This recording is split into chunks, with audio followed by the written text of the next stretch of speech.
Hello students, आज हम 8th standard का chapter number 10 division of polynomials का प्रैक्टिस से 10.2 सॉल्व करेंगे।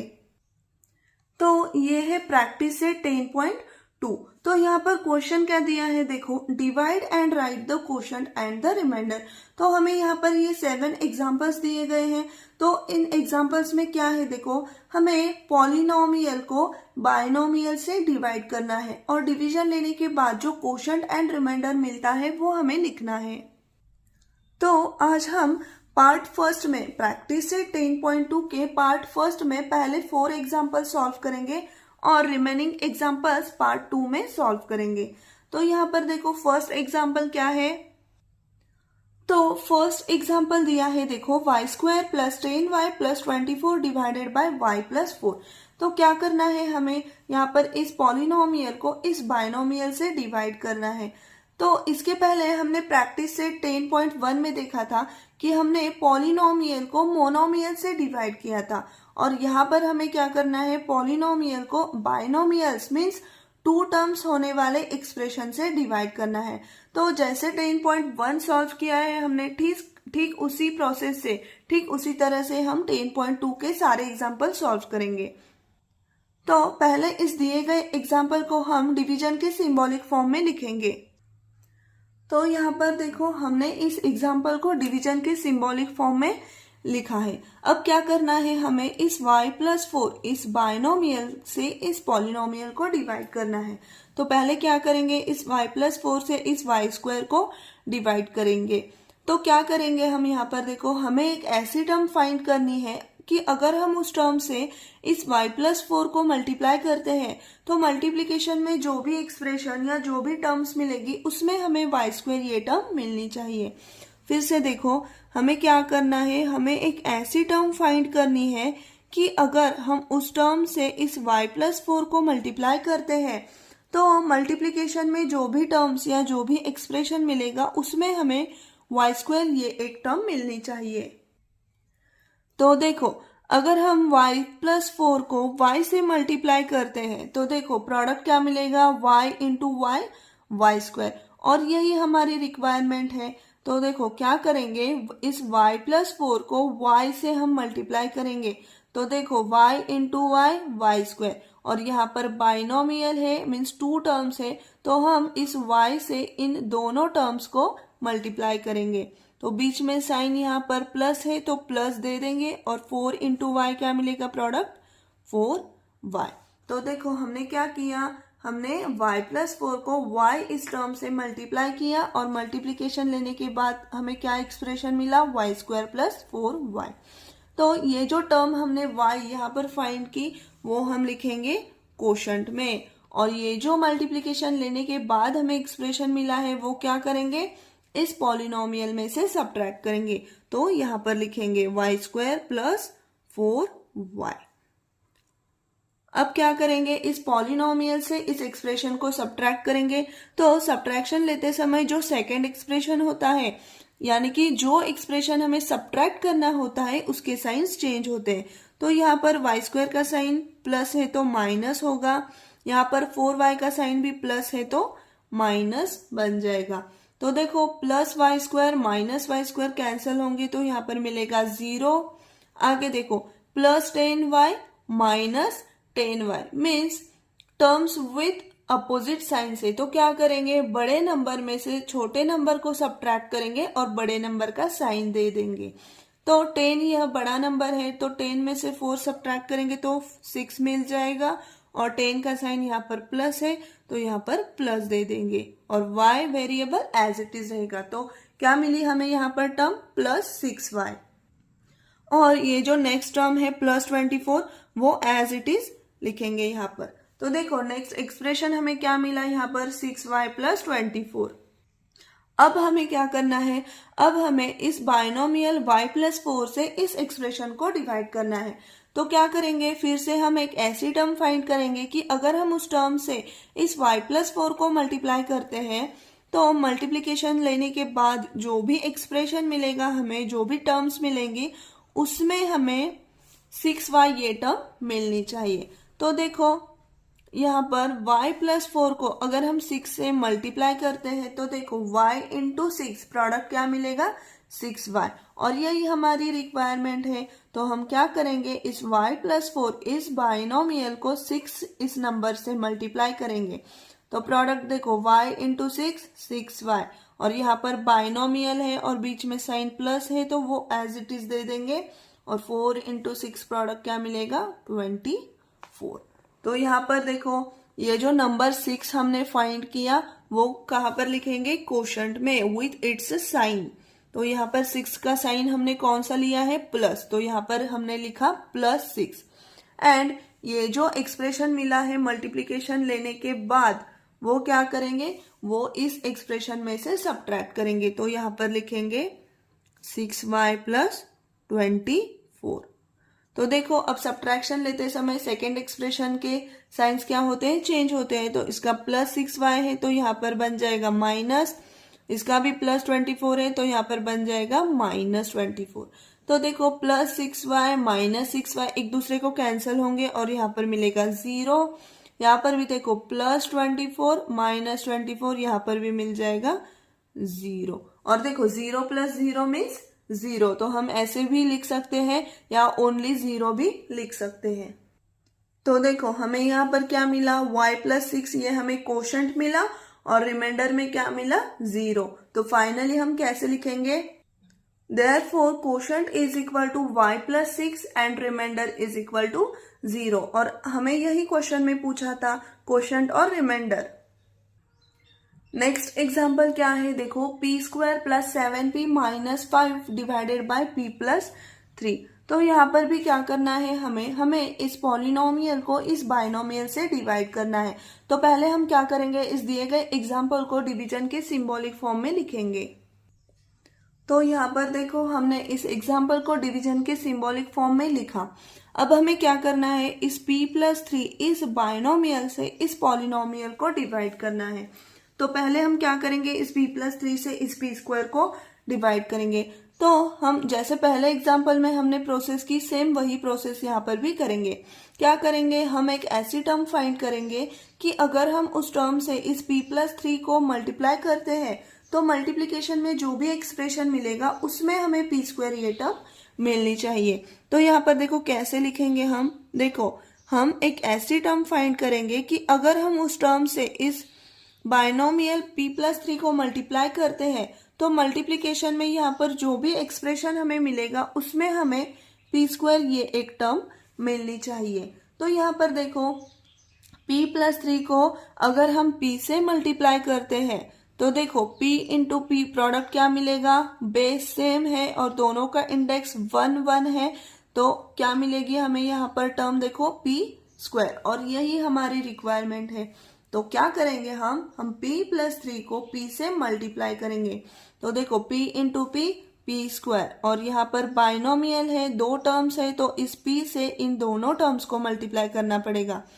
तो यहाँ पर देखो बीच में साइन प्लस है वो एज इट इज लिखा, और 3 इंटू p क्या मिला हमें 3p। तो यहाँ पर देखो हमने ये जो टर्म p फाइंड की है वो हम लिखेंगे कोशंट में p, और ये जो मल्टीप्लिकेशन लेने के बाद एक्सप्रेशन हमें मिला है वो क्या करेंगे, इस पॉलिनोमियल में से सब्ट्रैक्ट करेंगे। तो हम यहाँ पर लिखेंगे p² + 3p। तो देखो सब्ट्रैक्शन लेते समय जो एक्सप्रेशन सब्ट्रैक्ट करना है उसके साइंस चेंज होते हैं। तो यहाँ पर +p² है तो यहाँ पर होगा माइनस, यहाँ पर भी +3p है तो इसका भी चेंज होगा और माइनस बन जाएगा। तो देखो +p² -p² एक दूसरे को कैंसिल हो जाएंगे और यहाँ पर मिलेगा 0।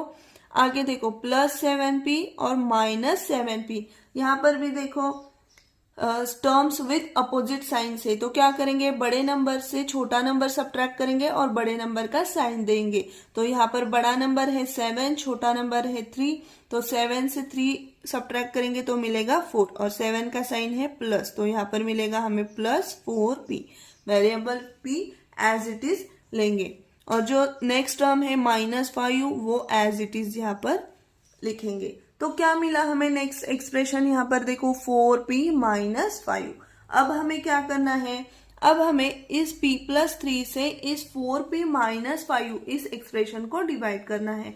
तो सेम प्रोसीजर करेंगे। क्या करेंगे, हम एक ऐसी टर्म फाइंड करेंगे कि अगर हम उस टर्म से इस p+3 को मल्टीप्लाई करते हैं तो मल्टीप्लिकेशन लेने के बाद जो भी एक्सप्रेशन हमें मिलेगा उसमें हमें 4p ये टर्म मिलनी चाहिए। तो यहाँ पर देखो, अगर हम p+3 को 4 से मल्टीप्लाई करते हैं तो देखो यहाँ पर कोएफिशिएंट p का कोएफिशिएंट क्या है, 1 है। तो देखो अगर हम सिर्फ 4 से मल्टीप्लाई करते हैं तो p इंटू 4 प्रोडक्ट क्या मिलेगा, 4p, और यही हमारी रिक्वायरमेंट है। तो क्या करेंगे हम इस p+3 को 4 से मल्टीप्लाई करेंगे। तो देखो p इंटू 4 4p, यहाँ पर बाइनोमियल है, बीच में साइन प्लस है तो प्लस एज इट इज दे देंगे, और इस 3 को भी 4 से मल्टीप्लाई करेंगे तो 3 4 जा 12। तो मल्टीप्लिकेशन लेने के बाद क्या एक्सप्रेशन मिला हमें, 4p+12। तो देखो ये जो नंबर 4 हमने यहाँ पर फाइंड किया वो नंबर लिखेंगे कोशंट में +4, इसके साइन के साथ लिखेंगे। इसका साइन कौन सा लिया है हमने यहाँ पर प्लस, तो कोशंट में भी +4 लिखेंगे। और ये जो एक्सप्रेशन मिला मल्टीप्लिकेशन लेने के बाद वो क्या करेंगे, इस एक्सप्रेशन से सब्ट्रैक्ट करेंगे। तो यहाँ पर लिखेंगे 4p+12। तो अब क्या करना है, हमें ये एक्सप्रेशन सब्ट्रैक्ट करना है तो इसके साइन चेंज होंगे। यहाँ पर +4p है तो इसका बन जाएगा माइनस, +12 है तो इसका भी बन जाएगा -12। तो यहाँ पर देखो +4p -4p कैंसिल होगा और यहाँ पर मिलेगा 0। आगे देखो -5 -12 टर्म्स विथ सेम साइन है, साइंस दोनों के भी माइनस माइनस है तो दोनों की एडिशन करेंगे। 12 + 5 कितना मिलता है, 7, और इनका कॉमन साइन कौन सा है, माइनस, तो इसे दे देंगे। तो हमें यहाँ पर क्या टर्म मिली, देखो -17। अब आगे क्या करना है, अब आगे हमें इस p+3 से इस -17 को डिवाइड करना है। पर यहाँ पर एक चीज को समझना, यहाँ पर p+3 इस बाइनोमियल में वेरिएबल p है और यहाँ पर -17 जो है ये ओनली नंबर है, इट्स अ प्योर नंबर। तो अगर हम p+3 को किसी भी नंबर से या किसी भी टर्म से मल्टीप्लाई करते हैं तो मल्टीप्लिकेशन करने के बाद जो भी एक्सप्रेशन या जो भी टर्म्स हमें मिलेगी उसमें -17 ये नंबर मिल सकता है, पर सिर्फ नंबर नहीं मिलेगा, उसके साथ वेरिएबल p भी रहेगा।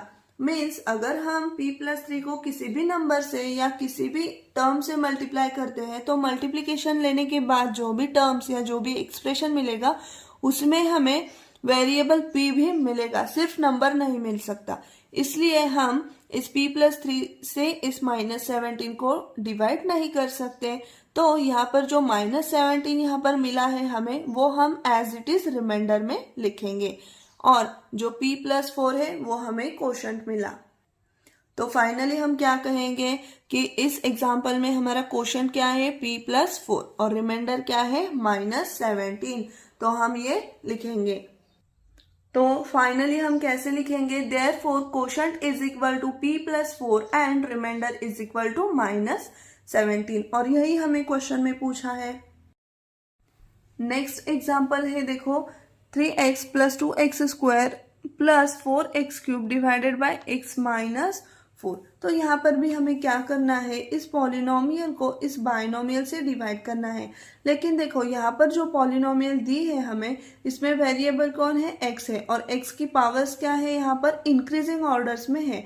तो हमें क्या करना है, इस पॉलिनोमियल को x के डिक्रीजिंग पावर्स में लिखना है। तो पहले हमने क्या किया, यहाँ पर x के डिक्रीजिंग पावर्स में यहाँ पर लिखा। ऐसा क्यों लिखा, क्योंकि कोई भी पॉलिनोमियल हमेशा उसके वेरिएबल के डिक्रीजिंग पावर्स में ही होती है, इसलिए हमने क्या किया, यहाँ पर ये पॉलिनोमियल वेरिएबल x के डिक्रीजिंग पावर्स में लिखी। तो क्या मिला एग्जाम्पल हमें, देखो 4x³ + 2x² + 3x divided by x - 4। तो अब ये एग्जाम्पल हम क्या करेंगे, डिवीजन के सिंबॉलिक फॉर्म में लिखेंगे।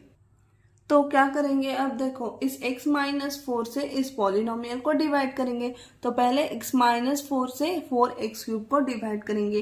तो ये करने के लिए हमें क्या करना है, हमें एक ऐसी टर्म फाइंड करनी है कि अगर उस टर्म से हम x-4 को मल्टीप्लाई करते हैं तो मल्टीप्लिकेशन करने के बाद हमें 4x³ मिलना चाहिए। तो देखो क्या करेंगे, हम एक ऐसी टर्म फाइंड करेंगे कि अगर उस टर्म से हम x-4 को मल्टीप्लाई करते हैं तो हमें प्रोडक्ट में करने के बाद जो वैल्यू मिलेगी उसमें हमें 4x³ ये टर्म मिलनी चाहिए।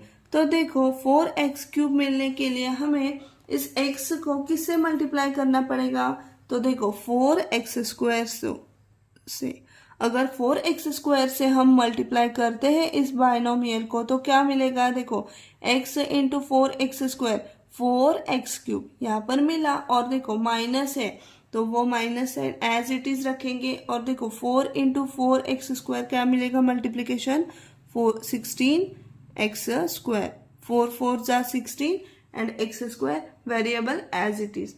तो देखो हमें कौन सी टर्म चाहिए थी, 4x³, तो ये टर्म हमें यहाँ पर मिली। और जो टर्म हमने फाइंड की 4x² वो क्या कहाँ लिखेंगे हम, कोशंट में 4x²।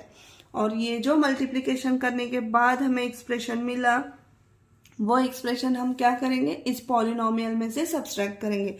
तो हम यहाँ पर पहले लिखेंगे 4x³ माइनस 16x², और इन दोनों के बीच क्या होगी अब, सब्सट्रैक्शन। तो सब्सट्रैक्शन लेते समय हमेशा जो सेकंड एक्सप्रेशन होता है, जो एक्सप्रेशन सब्सट्रैक्ट करना होता है, उस एक्सप्रेशन के साइंस हमेशा चेंज होते हैं। तो यहाँ पर देखो 4x³ को कौन सा साइन है, यहाँ पर प्लस है तो इसका चेंज होगा और माइनस होगा। यहाँ पर 16x² का साइन कौन सा है, निगेटिव, माइनस साइन है तो माइनस से क्या होगा, प्लस में कन्वर्जन। तो अब देखो कैसे सब्सट्रैक्शन होगी, देखो प्लस 4x³ माइनस 4x³ एक दूसरे को कैंसिल होंगे तो यहाँ पर मिलेगा 0। अब नेक्स्ट देखो इस 2x² का साइन कौन सा है, प्लस, और इस 16x² का अब चेंज हुआ साइन कौन सा है, प्लस। तो दोनों के साइंस क्या हो गए, सेम हो गए, तो दोनों के एडिशन करेंगे और उनका जो कॉमन सेम साइन प्लस है वो यहाँ पर लिखेंगे। तो क्या मिलेगा हमें यहाँ पर, देखो प्लस 2 + 16 क्या मिलता है, 18, and variable x² as it is रहेगा। और जो ये नेक्स्ट टर्म है 3x वो हम नीचे ऐसे लिखेंगे प्लस 3x। तो क्या मिली यहाँ पर हमें टर्म्स, देखो 18x² प्लस 3x। अब नेक्स्ट हमें क्या करना है, हमें इस x-4 से हमें इस 18x² प्लस 3x को डिवाइड करना है। तो अब फिर हम वही प्रोसीजर करेंगे, क्या करेंगे, हम फिर से एक ऐसी टर्म फाइंड करेंगे कि उस टर्म से अगर हम x-4 को मल्टीप्लाई करते हैं तो हमें ये टर्म मिलनी चाहिए 18x²। तो देखो मल्टीप्लिकेशन के बाद 18x² मिलने के लिए हमें इस x-4 को किससे मल्टीप्लाई करना पड़ेगा, देखो x² मिलने के लिए तो x से मल्टीप्लाई करना पड़ेगा, और क्या चाहिए, कोएफिशिएंट 18 चाहिए तो 18 से मल्टीप्लाई करेंगे। तो देखो इस x का कोएफिशिएंट क्या है, 1 है, और इस x का कोएफिशिएंट 18 है, तो 1 इंटू 18 18, और x इंटू x x²। तो यही हमारी रिक्वायरमेंट है। और आगे देखो बाइनोमियल है, मीन्स दोनों टर्म्स को हम इस 18x से मल्टीप्लाई करेंगे, तो बीच में जो माइनस साइन है वो एज इट इज रखेंगे। और देखो 4 इंटू 18 प्रोडक्ट करने के बाद क्या मिलता है हमें, 18 4 जा 72, तो वो 72 हम ऐसे ही रखेंगे, और जो ये वेरिएबल है x वो एज इट इज उसके साथ रहेगा। तो क्या मिली वैल्यू यहाँ पर, देखो 18x² माइनस 72x। तो ये जो हमने टर्म यहाँ पर फाइंड आउट की 18x, वो कहाँ पर लिखेंगे हम, वो लिखेंगे कोशंट में 18x। और ये जो एक्सप्रेशन है 18x² माइनस 72x, ये क्या करेंगे, इस एक्सप्रेशन में से सब्सट्रैक्ट करेंगे। तो हम यहाँ पर लिखेंगे, देखो 18x² माइनस 72x। तो देखो अब क्या करेंगे, इस एक्सप्रेशन को सब्सट्रैक्ट करना है, मीन्स इस एक्सप्रेशन के सारे टर्म्स के साइंस क्या होंगे, चेंज होंगे। इसका प्लस है तो यहाँ पर होगा माइनस, और इसका माइनस है तो प्लस होगा। तो देखो plus 18x² minus 18x² cancel हो जाएंगे तो मिलेगा 0, और प्लस 3x प्लस 72x, दोनों का साइन सेम है तो दोनों की एडिशन करेंगे और उनका सेम साइन यहाँ पर लिखेंगे। तो 72 प्लस 3 कितना मिलता है 75, एंड उनके साथ जो वेरिएबल x है वो एज इट इज लिखेंगे। तो क्या मिला हमें यहाँ पर देखो 75x। तो अब नेक्स्ट क्या करना है, हमें इस x माइनस 4 से इस 75x को डिवाइड करना है।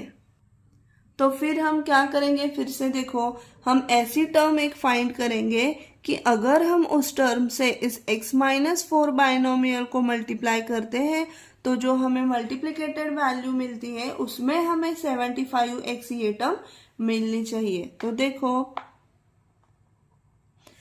इस x माइनस 4 को ऐसे नंबर से मल्टीप्लाई करना है हमें कि हमें 75x ये टर्म मिलनी चाहिए। तो देखो x को अगर हम 75 से मिलते हैं तो मल्टीप्लाई करते हैं तो प्रोडक्ट में क्या मिलेगा, x into 75 is equal to 75x, और यही हमारी रिक्वायरमेंट है। तो क्या करेंगे, इस x माइनस 4 को 75 से ही मल्टीप्लाई करेंगे। नेक्स्ट देखो बाइनोमियल के बीच कौन सा साइन है, माइनस, तो वो एज इट इज देंगे। और 4 इंटू 75 कितना आता है, देखो ये प्रोडक्ट अगर हमने साइड में करके लिया तो हमें क्या मिलेगा, देखो 75 4 जा 300, तो यहाँ पर लिखेंगे 300। अब देखो ये जो एक्सप्रेशन है वो इस एक्सप्रेशन से सब्सट्रैक्ट करेंगे और ये जो टर्म मिली 75 वो क्या करेंगे, कोशंट में लिखेंगे। तो देखो यहाँ पर गया प्लस 75 और यहाँ पर क्या करेंगे, ये जो 75x माइनस 300 है ये सब्सट्रैक्ट करेंगे। तो देखो अब सब्सट्रैक्शन लेते समय क्या होता है, हमेशा सेकेंड एक्सप्रेशन के साइंस चेंज होते हैं। तो उस अनुसार यहाँ पर क्या मिला, 75x का साइन होगा माइनस और प्लस 300 का साइन होगा, सॉरी माइनस 300 का साइन होगा प्लस 300। तो देखो plus 75x minus 75x cancel होगा और यहाँ पर रहेगा 0, और यहाँ पर देखो ऊपर कोई भी टर्म नहीं है और नीचे सिर्फ प्लस 300 है, तो क्या रहेगा एडिशन में, सिर्फ प्लस 300। तो देखो क्या मिला हमें यहाँ पर प्लस 300।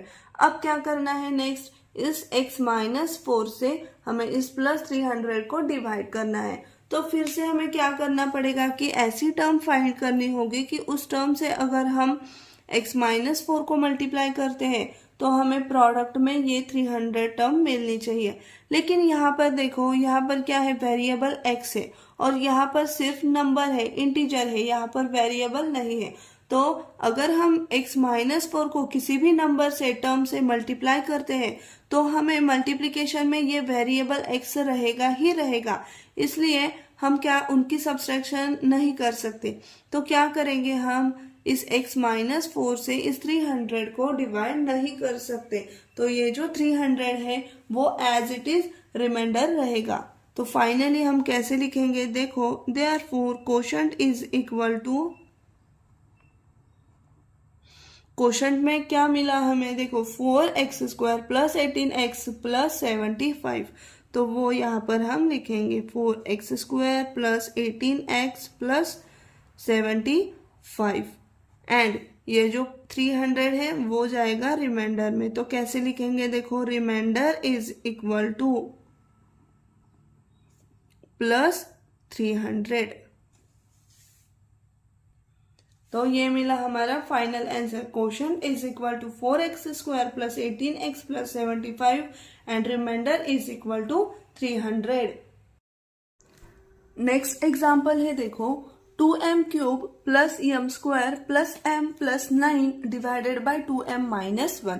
तो यहाँ पर भी क्या करना है, हमें इस पॉलिनोमियल को इस बाइनोमियल से डिवाइड करना है। तो पहले हम क्या करेंगे, इस दिए गए एग्जाम्पल को डिवीजन के सिंबॉलिक फॉर्म में लिखेंगे। तो यहाँ पर देखो हमने इस एग्जाम्पल को डिवीजन के सिंबॉलिक फॉर्म में लिखा है। अब हमें क्या करना है, 2m माइनस 1 से इस पूरे पॉलिनोमियल को डिवाइड करना है। तो पहले क्या करेंगे, इस 2m माइनस 1 से इस 2m क्यूब को डिवाइड करेंगे। तो यहाँ पर देखो 2m माइनस 1 से हमें इस 2m क्यूब को डिवाइड करने के लिए हमें एक ऐसी टर्म फाइंड करनी पड़ेगी कि अगर हम उस टर्म से इस 2m माइनस 1 को मल्टीप्लाई करेंगे तो मल्टीप्लीकेशन में जो भी एक्सप्रेशन मिलेगा उसमें 2m³ ये एक टर्म मिलनी चाहिए। देखो समझो, हमें क्या करना है, हमें इस 2m माइनस 1 को ऐसी टर्म से मल्टीप्लाई करना पड़ेगा कि मल्टीप्लीकेशन लेने के बाद जो एक्सप्रेशन मिलेगा उसमें हमें 2m³ ये एक टर्म मिलनी चाहिए। तो देखो यहाँ पर 2m है, अगर हम 2m को m² से मल्टीप्लाई करते हैं तो देखो प्रोडक्ट क्या मिलेगा, 2m into m² is equal to 2m³। और देखो यहाँ पर बाइनोमियल है, बीच में साइन माइनस है तो माइनस लिखेंगे और 1 इंटू m²। तो देखो हमारी रिक्वायरमेंट क्या थी कि हमें जो भी एक्सप्रेशन मिलेगा यहाँ पर उसमें 2m³ ये टर्म मिलनी चाहिए और हमें यहाँ पर मिली है। तो देखो ये जो m² ये टर्म हमने फाइंड की, ये कहाँ पर लिखेंगे हम, कोशंट में m²।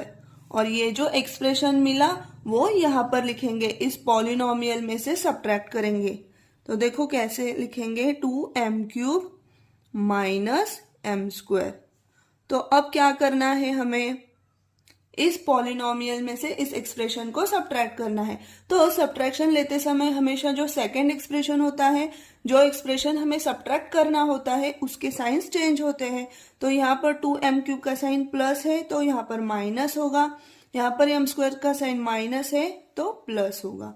अब देखो यहाँ पर प्लस 2m³ माइनस 2m³ एक दूसरे को कैंसिल होंगे और यहाँ पर मिलेगा 0। आगे देखो प्लस m² प्लस m², क्या मिलेगी यहाँ पर टर्म्स, हमें दोनों का साइन प्लस है तो उनकी एडिशन होगी प्लस 2m²। और ये जो नेक्स्ट टर्म्स है m+9 वो एज इट इज लिखेंगे m+9। अब हमें क्या करना है, देखो अब हमें इस 2m माइनस 1 से इस एक्सप्रेशन को डिवाइड करना है। तो पहले क्या करेंगे, 2m माइनस 1 से इस 2m² को डिवाइड करेंगे। तो सेम प्रोसीजर जैसे पहले हमने की, क्या करना पड़ेगा, हमें फिर से एक ऐसी टर्म फाइंड करनी पड़ेगी कि अगर हम उस टर्म से इस 2m माइनस 1 को मल्टीप्लाई करते हैं तो मल्टीप्लीकेशन में जो भी एक्सप्रेशन मिलेगा उसमें हमें 2m² ये एक टर्म मिलनी चाहिए। तो देखो यहाँ पर क्या करेंगे, हम इस 2m माइनस 1 को ऐसी टर्म से मल्टीप्लाई करेंगे कि मल्टीप्लीकेशन लेने के बाद हमें जो भी एक्सप्रेशन मिलेगा उसमें हमें 2m² ये टर्म मिलनी चाहिए। तो देखो 2m को किससे मल्टीप्लाई करेंगे तो हमें 2m² मिल सकता है। तो देखो अगर हम इस 2m माइनस 1 को m से मल्टीप्लाई करते हैं तो 2m इंटू m प्रोडक्ट क्या मिलेगा, 2m²।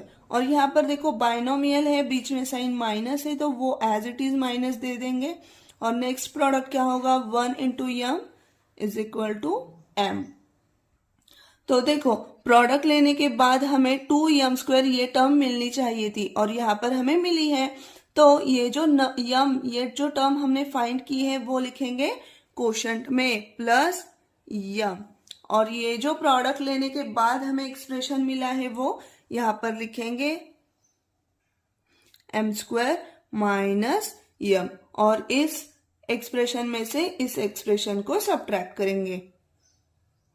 तो देखो सब्ट्रैक्शन लेनी है तो इसके साइन चेंज होंगे, प्लस 2m² है तो माइनस बन जाएगा और माइनस m है तो प्लस बन जाएगा। तो यहाँ पर देखो प्लस 2m² माइनस 2m² एक दूसरे को कैंसिल होंगे और यहाँ पर मिलेगा 0। नेक्स्ट में देखो प्लस m और प्लस m दोनों की एडिशन होगी और क्या मिलेगा हमें यहाँ पर प्लस 2m। और ये जो +9 है वो एज इट इज लिखेंगे। अब क्या करना है हमें, आगे देखो हमें अब इस 2m माइनस 1 से इस 2m प्लस 9 इस एक्सप्रेशन को डिवाइड करना है। तो पहले क्या करेंगे, 2m माइनस 1 से इस 2m को डिवाइड करेंगे। तो हमें सेम प्रोसीजर जैसे कि पहले हमने की वैसे ही करनी है। हमें फिर से एक ऐसी टर्म फाइंड करनी है कि अगर हम उस टर्म से इस 2m माइनस 1 को मल्टीप्लाई करते हैं तो मल्टीप्लीकेशन में जो भी एक्सप्रेशन मिलेगा उसमें हमें 2m ये टर्म मिलनी चाहिए। तो यहाँ पर देखो हम कैसे लिखेंगे, 2m माइनस 1 इंटू हमें एक ऐसी टर्म फाइंड करनी है कि अगर उस टर्म से हम मल्टीप्लाई करते हैं तो हमें प्रोडक्ट में जो भी एक्सप्रेशन मिलेगा उसमें हमें 2m ये टर्म मिलनी चाहिए। तो यहाँ पर देखो हमें क्या चाहिए, 2m ही चाहिए और यहाँ पे ऑलरेडी इस बाइनोमियल में 2m है। तो 2m ही रखने के लिए हम क्या करेंगे, इस 2m माइनस 1 इस बाइनोमियल को 1 से मल्टीप्लाई करेंगे। बिकॉज किसी भी टर्म किसी भी नंबर को अगर हम 1 से मल्टीप्लाई करते हैं तो वो नंबर या वो टर्म इटसेल्फ रह जाती है। इसलिए हमने क्या किया, यहाँ पर 2m माइनस 1 इस बाइनोमियल को 1 से मल्टीप्लाई किया, क्योंकि हमें यहाँ पर जो भी एक्सप्रेशन मिलेगा उसमें 2m ये टर्म रखनी है। आगे नेक्स्ट देखो, बीच में कौन सा साइन है इस बाइनोमियल के, माइनस, तो माइनस एज इट इज रहेगा और 1 इंटू 1 क्या रहेगा यहाँ पर 1। तो देखो यहाँ पर जो 1 ये नंबर हमने फाइंड किया वो लिखेंगे हम कोशेंट में +1, और ये जो यहाँ पर बाइनोमियल मिली है, ये जो एक्सप्रेशन मिला है वो यहाँ पर लिखेंगे और इस ऊपर वाले एक्सप्रेशन में से सब्ट्रैक्ट करेंगे। तो देखो इसके साइन चेंज होंगे, +2m का -2m हो जाएगा और -1 का +1 हो जाएगा। तो यहाँ पर देखो +2m -2m एक दूसरे को कैंसिल होंगे, तो यहाँ पर मिलेगा 0 और +9 +1 सेम सिंबल से तो दोनों की एडिशन होगी और जो सेम सिंबल प्लस का है वो इसे दे देंगे। तो क्या मिला यहाँ पर हमें +10। तो आगे देखो, अब नेक्स्ट हमें क्या करना है, हमें इस 2m माइनस 1 से इस +10 को डिवाइड करना है। पर यहाँ पर देखो 2m माइनस 1 इस बाइनोमियल में m ये वेरिएबल है और यहाँ पर जो +10 है वो सिर्फ नंबर है, इसमें वेरिएबल नहीं है।